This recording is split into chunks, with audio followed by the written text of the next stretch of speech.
Au 4e anniversaire de l'invasion illégale de la Russie de l'Ukraine, le gouvernement a émis une déclaration sur l'impact sur les enfants. Ces enfants sont sacrés. L'avenir des enfants d'un enfant ne devrait jamais être pris en otage par des batailles partisanes, par des programmes administrés par l'État qui souhaitent en changer l'identité. On nous a rappelé de cette réalité il y a 2 jours, lorsqu'encore un autre missile russe a frappé Kiev et a tué plusieurs civils, incluant 2 enfants au moins. Et donc, notre gouvernement doit condamner la guerre illégale de la Russie et les attaques sur les civils, surtout les enfants.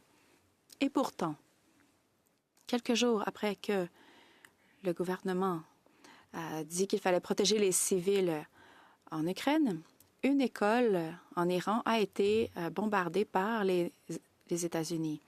Ça amenait à la destruction de cette école. On parle de la mort de plus de 125 jeunes filles.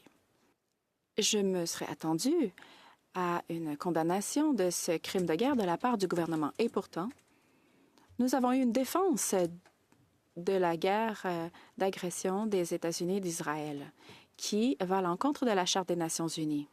Il n'y a aucune justification pour cette guerre, malgré le régime terrible en Iran. Il n'y avait pas de menace. Les négociations étaient en cours. En fait, l'Iran s'était mis d'accord à n'avoir aucun uranium. Et selon le président Trump, le programme nucléaire avait été détruit. Les États-Unis